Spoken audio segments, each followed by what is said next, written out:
션 콤스는 오늘 법정에서 유죄 판결 취소를 주장했습니다. 그의 변호인단은 어떤 말을 했나요? 그는 어떤 모습이었고 앞으로는 어떤 일이 예상되나요? 참고로 이 모든 것은 다음 주 선고를 대비한 것입니다. 그가 실제로 선고를 받을지 그리고 그 내용이 무엇일지 궁금합니다. 그가 앞으로 몇 년 동안 감옥에 가게 될 수도 있을까요? 로 앤 크라임이 제공하는 사이드에 오신 것을 환영합니다. 저는 제시 웨버입니다. 션 디디 콤스 사건에서 중요한 심리가 막 끝났습니다. 우리가 꼭 이야기해야 할 부분이죠. 그는 지금 자신의 유죄 판결을 무효로 만들려고 하고 있습니다. 이는 다음 주를 앞두고 진행됩니다. 랩 거물에서 유죄 판결을 받은 그는 공식적으로 매춘 알선 2건에 대해 선고받을 예정입니다. 이것은 그의 충격적인 재판 이후에 벌어진 일입니다. 몇 달 전 그의 동료들로 구성된 배심원단이 그 혐의들에 대해서는 유죄 판결을 내렸지만 성매매 알선과 조직 범죄 공모에 대해서는 무죄 판결을 내렸던 재판입니다. 참고로 그 혐의들은 상당히 중대한 형량이 따르는 것이었습니다. 그가 유죄 판결을 받은 혐의마다 최대 10년의 징역형에 처해질 수 있습니다. 대부분의 법률 분석가들과 저 모두 그가 실제로 그런 형량을 받을 가능성은 낮다고 봅니다. 연방 검사들은 이전에 4, 5년 징역형을 제안했으며 더 높은 형량도 요구할 수 있습니다. 콤스의 변호인단은 약 14개월의 형량을 요청했으며 그는 이미 2024년 9월부터 메트로폴리탄 구치소에 수감되어 보석이 계속 거부되어 왔습니다. 만약 판사가 변호인단의 권고를 받아들인다면 콤스는 사실상 즉시 석방될 것입니다. 그리고 참고로 잠깐만요. 오늘 일어난 일에 대해 이야기하겠지만 오늘 있었던 일에 대해 말하기 전에 선고와 관련된 한 가지를 강조하고 싶습니다. 그래서 그의 변호인들은 182페이지에 달하는 선고 의견서를 제출해서 더 가벼운 형량을 주장했습니다. 그들은 션 콤즈의 아버지 총격 사망과 이 사건이 션 콤즈의 인생에 큰 영향을 준 점을 언급하며 그의 성장 배경과 과거를 이야기합니다. 그가 가족과 경력에 얼마나 헌신해 왔는지, 그리고 자신의 사업을 통해 동료들과 친구들에게 가족 같은 공동체를 만들어 주었는지, 또 다른 이들에게 얼마나 큰 영감을 주었는지에 대해서도 설명합니다. 이 서류는 삭제된 약물 사용, 중독, 특정 의학적 상태 등 다양한 요소도 고려해야 함을 언급합니다. 하지만 이런 요소들이 그의 분노에 영향을 줬을 수 있습니다. 변호인도 그 분노의 순간을 해명하려 했던 점을 우리는 알고 있습니다. 그렇죠? 2016년에 공개된 악명 높은 캐시 벤투라 폭행 사건 영상 말이죠. 변호인 측은 그가 어떤 혐의로 유죄 판결을 받았는지 그리고 그것이 중형을 받을 만한 사안이 아니라는 점을 강조했습니다. 캐시 벤투라와 제인 등 피해자들이 션 콤스와 합의로 성관계를 했다는 것이 변호인 측 주장입니다. 즉 그게 변호인 논리입니다. 그는 프리고프와 와일드 킹 나이트 관련 증거에도 불구하고 성매매 혐의로 유죄 판결을 받지 않았습니다. 변호인 측은 강제성, 사기, 강요가 없었다는 점을 강조합니다. 성매매 혐의로 기소된 남성 에스코트들도 자신들이 있었던 일에 자유롭게 동의했다는 것이 변호인 측의 주장입니다. 인용문입니다. 정부가 전문적인 동해 성인 남성들을 맨 액트 맨 액트 피해자라고 주장한 유일한 사례가 바로 이 사건입니다. 맨 액트는 성매매 목적 이동을 금지하는 법입니다. 그들은 강조합니다. 그리고 참고로 오늘도 다시 언급되는데 콤스는 이 성매매에서 어떤 돈도 벌지 않았다는 점입니다. 그들은 지침에 따라 형량이 62개월이어야 한다고 강조합니다. 법원이 콤스를 성매매 혐의로 선고할 때 조직범죄나 성매매 알선 관련 증거를 사용할 수 없으며 그렇게 하는 것은 위헌이라는 점을 강조합니다. 그들은 검사들이 주장한 가중 사유에 반박했습니다. 검찰은 사기, 강요, 콤스가 리더나 조직자가 아니라는 점을 주장할 수 없습니다. 또다시 그들은 그가 무죄받은 혐의들을 보라고 합니다. 이들은 콤스가 악명 높은 MDC에서 1년 넘게 수감돼 이미 충분히 처벌받았다고 주장하며 이는 이런 점을 시사합니다. 그들은 14개월형을 주장했으며 선고 전 많은 이들이 션 콤스를 지지하는 편지를 법원에 제출했습니다. 그의 어머니 자니스 콤스가 쓴 편지도 있는데 그녀는 편지에서 존경하는 판사님, 제 아들에게 자비를 베풀어 주시길 간청하는 마음으로 이 편지를 씁니다. 션은 항상 사랑 많고 배려심 깊은 아들이었습니다. 라고 적었습니다. 12월 21일에 85세가 됩니다. 제 인생 마지막 몇 년을 아들 션과 보내고 싶습니다. 안타깝게도 제 아들은 인생에서 끔찍한 실수들을 저질렀고 저 역시 그가 이를 인식하고 있다는 것을 알고 있습니다. 입양된 여동생 케이샤 콤스는 션의 이야기가 끝이 아니라 더 뜻깊고 명예로운 삶의 전환점이 되길 바란다고 썼습니다. 심지어 동료 수감자들로부터 받은 편지도 있습니다. 레이먼드 카스티오라는 사람이 쓴 편지도 있는데 그는 이렇게 적었습니다. 콤스 씨는 저를 구해주셨습니다. 그는 자신을 더 나은 사람으로 만들기 위해 노력할 뿐만 아니라 만나는 모든 사람을 더 나은 방향으로 이끌고 모두의 삶에 긍정적인 영향을 남기려고 합니다. 감옥이라는 한정된 환경과 제한된 자원 속에서도 저는 이 남자가 분리된 공간에서 마법 같은 일들을 해내는 것을 직접 목격했습니다. 저는 미스터 콤스가 다양한 인종과 민족을 하나로 통합하는 모습을 보았습니다. 그의 영향으로 또 다른 수감자가 글을 쓰게 됐습니다. 유닛의 모두가 서로 긍정적으로 대하며 행동합니다. 이는 출소 후 더 나은 사람이 되기 위한 첫걸음입니다. 그러니까 이런 모든 점을 생각해 보면 그렇죠? 그 선고가 실제로 이루어질까요? 아니면 그의 유죄 판결이 무효가 될까요? 오늘 심리에서 콤스가 유죄 판결 무효 시도에 대해 이야기해야 하기 때문입니다. 이번에도 로 앤 크라임 네트워크의 리포터 엘리자베스 밀러를 모셨습니다. 엘리자베스 반갑습니다. 이 주제로 다시 이야기하게 되어 기쁩니다. 몇 달 만이네요. 정말 감사합니다. 우선 들어가는 것부터가 정말 정신없었죠. 많은 사람들이 들어가려고 했으니까요. 당신은 아침 6시부터 거기 계셨잖아요. 저는 아침 6시 30분에 도착했는데 이미 언론사 사람들이 줄 서 있었어요. 잠깐 이름만 적고 나중에 다시 올 수도 있었습니다. 그리고 다시 돌아왔을 때는 훨씬 더 많은 사람들이 있어서 그들이 얼마나 관심이 많은지 보고 정말 놀랐어요. 그냥 평범한 절차적인 심리라고 생각했는데 말이에요. 많은 사람들이 션 콤즈를 마지막으로 다시 보고 싶어 했던 것 같아요. 결국 그는 자신의 운명을 알기 전이었죠. 네, 그는 어떻게 보였나요? 법정 스케치에서 션 콤즈가 더 마른 것 같았어요. 네, 저도 그렇게 생각했어요. 작년에 놀랄 만큼 말랐다는 말로 오해를 샀던 것처럼 이번엔 그런 오해 없었으면 해요. 그런 건 아니지만 재판 때보다 더 날씬해 보였어요. 그런데 션 콤즈가 너무 큰 메트로폴리탄 디텐션 센터 죄수복을 입고 있어 의외였어요. 판사가 명령했던 스웨터나 슬랙스 같은 옷이 아니라 그는 베이지색 카키색 죄수복을 입고 있었어요. 그리고 들어올 때 환하게 웃으면서 들어왔어요. 그가 오랜만에 우리를 봤는데도 환하게 웃는 모습이 놀라웠지만 그 미소는 가족들을 위한 것 같았어요. 그의 가족들이 거기 있었어요. 그의 가족들이 모두 거기 있었어요. 그래서 케이샤 콤스 그리고 션 콤스가 수감되어 있는 동안 쌍둥이 딸들을 돌봐온 라완다 레인도 포함되어 있었어요.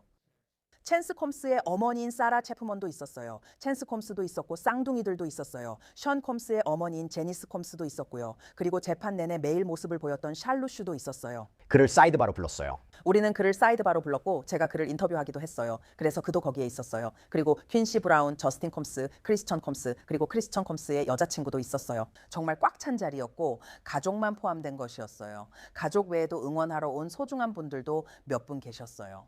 질문 하나 드릴게요. 회의에서 나왔을 때 잠깐만 우리가 결국 뭘 결정한 거지? 라고 생각해 본 적 있으신가요? 아니면 정말 좋은 토론을 했는데 나중에 해야 할 일들을 좀 놓친 적 있으신가요? 저도 그런 경험이 있습니다. 부끄러울 것 없다고 생각해요. 그래서 오늘 여러분께 저희 파트너인 플라우드 AI와 그들의 최신 제품인 노트 프로를 소개해드리고 싶습니다. 이 제품은 리더들을 위해 설계된 AI 미팅 어시스턴트입니다. 신용카드 크기만 하고 얇고 휴대하기도 편합니다. 그리고 보세요. 이렇게 휴대폰에 바로 붙일 수 있습니다. 정말 마음에 들어요. 저는 새로운 사이드바 에피소드나 인터뷰를 기획할 때 브레인스토밍 세션에서 이걸 항상 가지고 다닐 수 있습니다.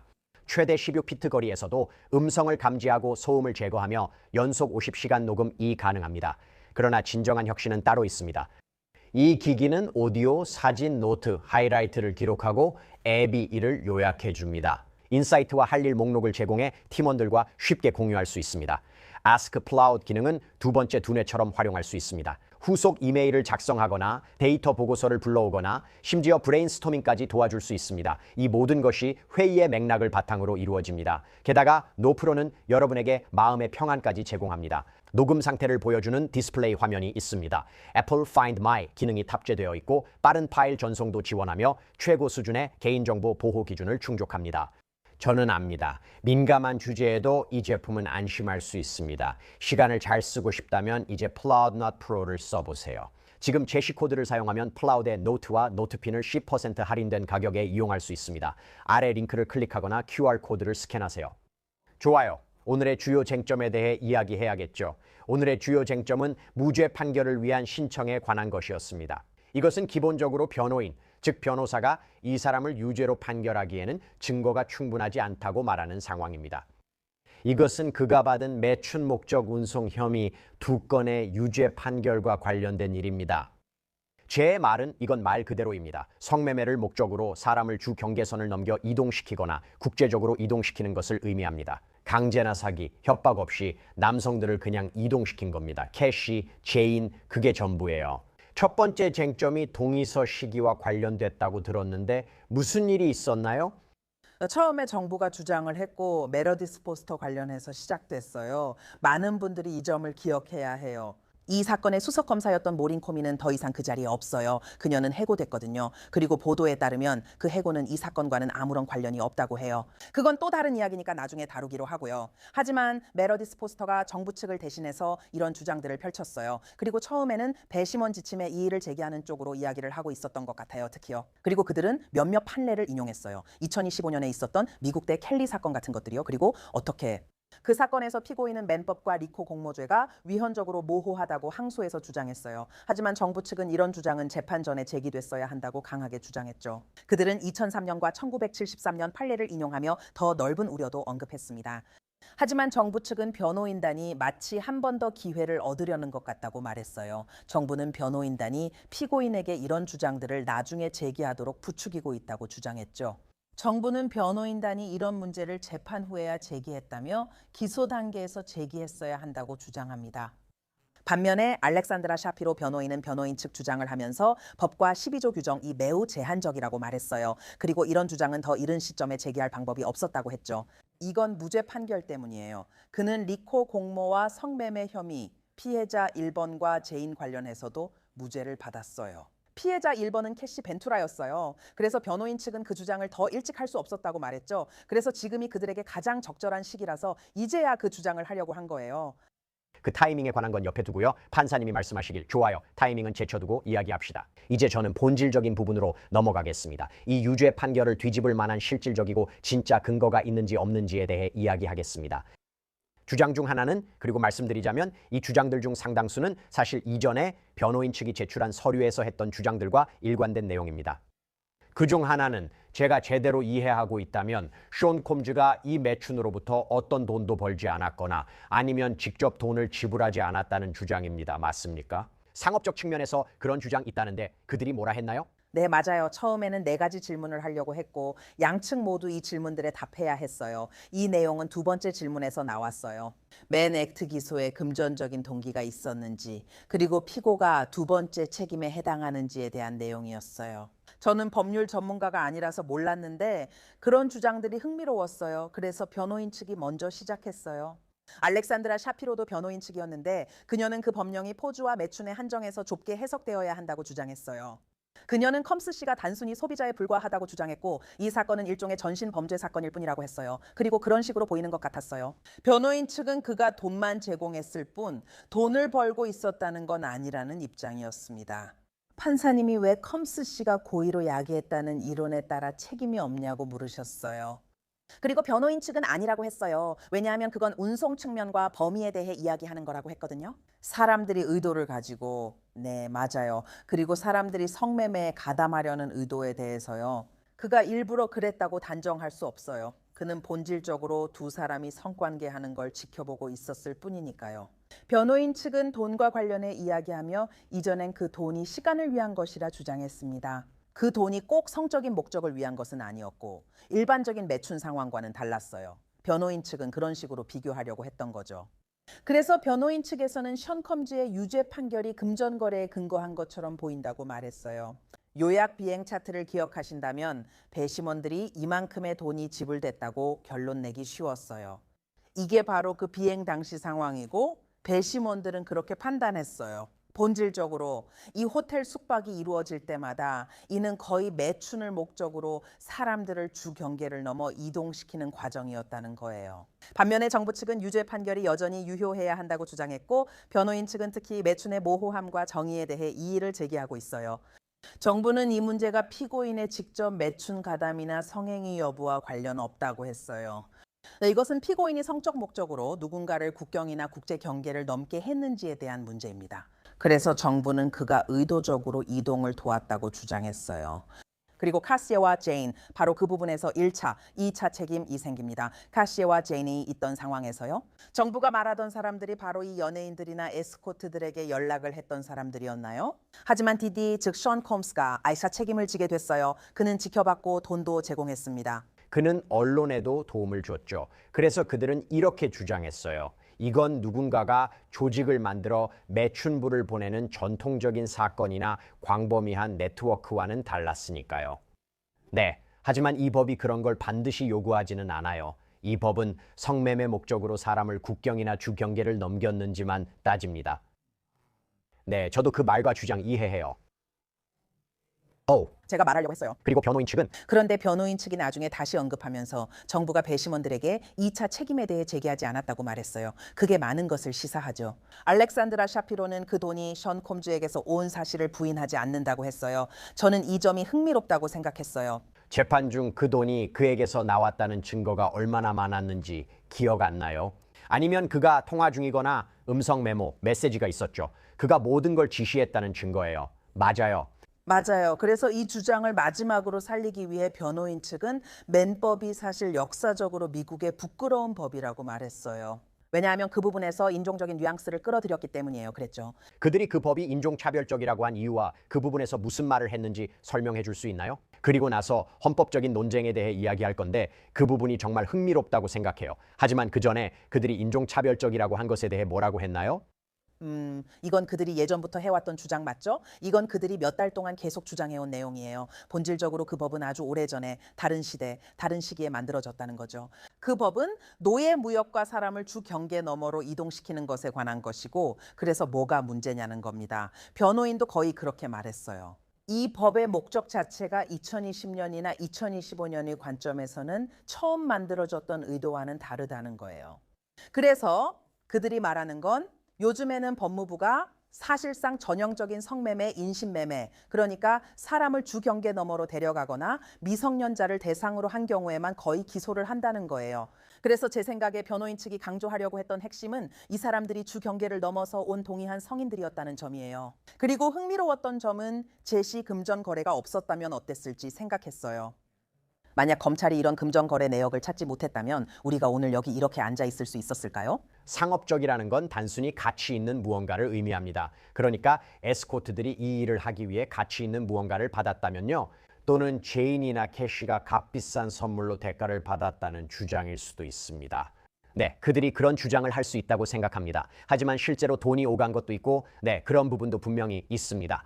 제 말은 그들은 이전 서류 제출에서 그가 유명한 흑인 남성이라는 점을 들어 이런 일로 기소되고 있다고 주장했죠. 그는 다른 대규모 성매매 조직 사건들처럼 부수적 혐의가 아니라 오직 그 혐의로만 유죄 판결을 받았습니다. 그리고 이런 의문이 생기죠. 만약 그들이 가진 게 오직 그 혐의뿐이고 조직 범죄나 성매매 혐의가 없었다면 이 사건을 아예 기소했을까요? 네. 그게 오늘 변호인도 지적한 부분이에요. 이 부분을 다뤄야겠네요. 수정헌법 1조에 관한 주장인데 예전에 사이드바에서 말한 적이 있고 변호인 서류 중에 이 내용이 있었습니다. 이건 참신한 주장입니다. 정말 흥미롭네요. 그들은 그가 수정헌법 1조의 보호를 받으며 이는 단순한 관음증이라고 주장합니다. 이 부분을 설명해 주세요. 네 번째 질문에서 그 내용이 나와서 세 번째 질문보다 먼저 답변됐어요. 순서가 바뀐 거죠. 하지만 질문은 에스코트가 주나 국제 경계를 넘을 때마다 기록에 모두 남는지에 관한 것이었어요. 이 만남들, 호텔에서 보낸 밤들 혹은 특별한 만남들이 항상 촬영되었나요? 그리고 그 질문의 두 번째 부분은 그게 정말 중요한가요? 라는 거였어요. 그래서 정부는 본질적으로 그건 중요하지 않다고 말했어요. 에스코트 여성들은 자주 촬영됐으며 재판 증거로 그가 호텔에서 보낸 밤이나 특별한 만남이 자주 기록된 사실이 밝혀졌어요. 그들은 또한 성관계 동영상이 담긴 증거물에 대해 이야기했고 그 증거물들은 여행 기록과도 연관이 있다고 했어요. 하지만 정부는 그것이 관련이 없다고, 특히 그것에 대해 이야기하는 것이 중요하지 않다고 말해요. 왜냐하면 맨법은 이동에 관한 것이지 촬영에 관한 것이 아니기 때문이고, 그래서 정부는 법을 위반한 행위는 이동이었다고 말했어요. 그가 사람들을 주 경계 밖으로 이동시킨 건 성적 목적이었고 그는 단순한 아마추어 포르노 제작자가 아니었습니다. 반면 변호인 측은 그가 항상 프리고프를 촬영했는지는 중요하지 않다고 해요. 그가 포르노, 즉 아마추어 포르노의 제작자이자 소비자였다는 거죠. 그들이 그렇게 불렀던 것처럼요. 그리고 그것은 수정헌법 제1조에 의해 보호받는다고요. 그래서 알렉산드라 샤피로는 그가 소비자로서 그런 것들에 참여할 권리가 있다고 말했어요. 어른들은 포르노 소비 권리가 있다고 해야겠죠. 제이는 텔레비전 이야기도 했고 그건 재판 증언에서도 들은 내용이에요. 그래서 그들은 호텔에서 영화를 보며 자신의 영상을 볼 수 있었어요. 판사님이 이게 수정헌법 1조 유죄 판결과 무슨 관련이 있죠? 라고 하셨어요. 그리고 변호인 측이 온리팬스에 대해 언급하면서 본질적으로 그걸 소비하는 건 불법이 아니라고 했어요. 왜냐하면 그는 꼭 그걸 직접 한 건 아니었지만 저는 그게 꽤 흥미로운 주장이라고 생각했거든요. 그들의 가장 강한 주장은 모든 만남이 촬영된 게 아니라는 거예요. 만약 그가 개인 용도로만 촬영했다고 해도 모든 만남이 찍힌 건 아니니까요. 그들은 이것이 매춘과 상업적 성관계를 위한 여행을 범죄화한다고 말합니다. 그들은 오브라이언 대법원 판례에 대해 이야기했는데 그 사건에서 대법원은 징집 영장을 파기하는 것이 불법이라고 규정한 연방법을 인정했습니다. 그곳에는 수정헌법 제1조 보호가 없었고 법원은 오브라이언 테스트 기준을 만들었습니다. 표현적 행위나 상징적 발언이 수정헌법 제1조의 보호를 받을 자격이 있는지 판단하기 위해서는 정부가 여기서 중요한 정부의 이익이 있음을 입증해야 합니다. 여기서 그들은 정부가 이것을 단속하고 그의 행동을 범죄로 만드는 이익이 무엇이냐고 묻습니다. 목적은 단순히 규제하기 위해서입니다. 솔직히 제시, 당신이 법정에 있었어야 했어요. 오브라이언이 한 일을 모두에게 간단히 설명해 줬어야 했죠. 저는 정말로 오브라이언이라고만 써주세요. 그래야 제 노트에서 찾기 쉽거든요. 휴대폰이나 컴퓨터도 없어서 검색도 못했어요. 하지만 정부는 매춘을 규제하는 것이 정부의 이익이라고 말했어요. 그들은 여성 폭력 방지, 불법 약물 억제, 성폭행 예방이 중요하다고 말해요. 그리고 그들은 미국의 모든 50개 주에 매춘을 규제하는 법이 있다고 말해요. 어느 주에 있느냐에 따라 법이 다르다고 해요. 상당한 문제가 있어요. 그래서 정부는 이동을 금지하는 것이 매춘을 저지하는 데 도움이 될 수 있다고 주장했어요. 왜냐하면 사람들이 특히 변호인 측이 이 사건을 단순히 사적인 문제로 말해온 걸 알기 때문입니다. 지금 정부가 성인들의 사생활을 단속하려 한다고 변호인 측이 말했습니다. 이것은 수정헌법 1조에 의해 보호받는 표현 행위이고 법무부 Department of Justice도 그들의 정책에서 이를 인정하고 있다고 했어요. 그게 변호인 측 주장입니다. 변호인 측은 법무부가 미성년자, 특히 성노동자 관련 사건만 기소한다고 했어요. 그들이 남성을 연예인이나 에스코트라 부르지만 변호인 측은 이들이 매춘부가 아니라고 강하게 주장해 왔어요. 그리고 증언을 했던 사람들도 마찬가지예요. 아니면 셰리 헤이스와 다니엘 필립스도요. 그들은 시간에 대한 대가로 돈을 받았다고 했고 매춘부는 아니지만 그런 일도 한다고 인정했어요. 또한 특별한 행사 등도 한다고 했어요. 하지만 변호인 측은 이들이 모두 동의한 성인이었다고 말했어요. 이런 일들은 호텔방이나 다른 사람의 집처럼 사적인 공간에서 일어났고 그렇게 나쁜 일은 아니었다고 했죠. 그들은 마사지 업소나 방 같은 곳에 있었어요. 무슨 말인지 아시죠? 그래서 변호인 측은 이것이 거의 사적인 문제라고 주장했어요. 정부는 이미 여러 차례 제출된 자료에 명확히 나와 있다며 변호인 측 주장은 모두 기각됐다고 반박했어요. 하지만 오늘 오브라이언에 대한 그런 주장들을 듣고 오브라이언에 대해 더 많이 알게 된 것이 흥미로웠어요. 판사 아룬 수브라마니안 판사가 이 사안에 대해 어떤 결정을 내릴지에 대해 뭔가 느낀 점이 있었나요? 제가 알기로는 판사가 아직 결정을 내리지 않았다고 들었는데 그래도 뭔가 내린 것 같지 않나요? 어느 순간에? 그는 이렇게 말했어요. 만약 사업가가 자신의 고객이 매춘부와 함께 있도록 돈을 지불한다면 그리고 그 고객이 그 매춘부와 성행위를 한다면 그 사업가가 책임이 있는 건가요? 아니면 그 사업가가 매춘부가 되는 건가요? 그래, 그게 운송에 해당하나요? 내 매춘인가요? 실제로 그렇게 해서 그런 질문을 했고 답은 무엇이었나요? 하지만 그게 그가 변호 측 주장을 안 믿는다는 인상을 줬나요? 저도 가끔 그런 느낌을 받은 적이 있었던 것 같아요. 저는 아룬 수부마리니안 판사님이 양측 요구를 잘 파악해 훌륭히 정리하신다고 생각해요. 그분은 항상 재확인하며 제대로 이해한 게 맞다면 당신은 이런 걸 원하시는 거죠? 라고 짚어줍니다. 첫 질문에 답하자면 변호인 측은 아니요, 매춘이 아니라고 했어요. 그리고 다시 한번 그들은 그것이 자신들의 의뢰인의 진짜 입장이라고 믿고 있어요. 제 생각에는 판사님 마음을 알 수는 없지만 제가 느끼기엔 그렇다고 생각했어요. 그분이 아마도 아니라고 생각하는 쪽으로 기울고 있는 것 같아요. 변호인 측의 신청에 대해서는 10월 3일에 원래대로 선고가 진행될 것 같다고 느꼈어요. 제가 그렇게 말한 건 판사님이 다음 주 금요일에 다시 봅시다라고 하셔서예요. 판사님께서는 이미 선고를 염두에 두신 것 같아요. 선고 때 변호인 측을 지지할지 정부 측을 지지할지 궁금해요. 여기서 두 가지 포인트가 있습니다. 첫째, 판사님께서 뭐라고 하셨냐면 곧 이 문제에 대한 결정을 내릴 수도 있다고 하셨어요. 하지만 오늘은 선고에 대해서는 아무 말씀도 없으셨습니다. 오늘 선고 관련 언급이나 시간도 정해지지 않았고 저희도 모릅니다. 하지만 날짜는 10월 3일입니다. 10월 3일에 우리 둘 다 거기 있을 거예요. 그리고 제가 선고에 대해 한 가지 말씀드리자면 이 점이 검찰 측에 유리하게 작용할 수도 있다고 생각합니다. 반면에 변호인 측에는 불리하게 작용할 수 있습니다. 네, 그들은 이 혐의들과 유죄 판결이 조직 범죄나 성매매에 비해 사소하며 무죄 판결 부분도 있다고 주장할 수 있습니다. 하지만 저는 항상 이렇게 말해왔습니다. 중요한 것은 그 횟수라고 생각합니다. 네? 그가 이런 행동을 한 횟수가 중요합니다. 한 번이 아니라 여러 번, 여러 성매매 여성과 함께 했죠. 오늘 그 부분에 대해 나온 게 있나요? 검찰이 그걸 언급했나요? 네, 맞아요. 정부 측, 즉 검찰이 마지막 변론에서 션 콤즈의 이번 주 폭력 전력을 지적했어요. 2016년 인터컨티넨탈 호텔 사건 그곳에서의 일, 2024년 6월 재인과의 일까지 언급했어요. 그래서 정부 측이요. 정부 측은 모두 퇴장하기 전 션 콤즈가 이 모든 일을 미리 계획하고 자신의 성적 쾌락을 위해 조율했다고 마지막으로 주장했습니다. 변호인 측은 에스코트나 엔터테이너와 연락한 사람이 제인이나 캐시일 수 있다고 지적했어요. 그들은 이 모든 것이 션 콤즈의 지시에 따라 그의 성적 쾌락과 만족을 위해 이루어진 것이라고 말했어요. 그리고 정부 측은 우리가 왜 이 자리에 있는지 잊지 말라고 했어요. 이 일은 수년 동안, 15년 동안 계속되어 왔어요. 그들은 2005년부터 2024년까지를 지적했죠. 그래서 제 생각에는 물론 저는 변호사도 아니고 그런 건 아니지만요. 하지만 판사가 형을 선고할 때는 재판에서 나온 모든 것의 전체적인 규모를 고려할 것 같아요. 그리고 꼭 비행 기록만을 따로 고려하는 건 아닐 거예요. 어떤 때는 더 적극적으로 참여하는 사람이 있었던 것 같아요. 앞으로가 기대돼요. 곧 결과를 알겠죠. 네, 다음 주입니다. 엘리자베스 밀러 반가웠어요. 만나서 반가웠어요. 감사합니다. 그리고 지금까지 사이드바에서 전해드릴 소식은 여기까지입니다. 여러분 함께해 주셔서 정말 감사합니다. 그리고 항상 그렇듯이 유튜브, 애플 팟캐스트, 스포티파이 등 여러분이 팟캐스트를 듣는 곳 어디에서든 구독해 주세요.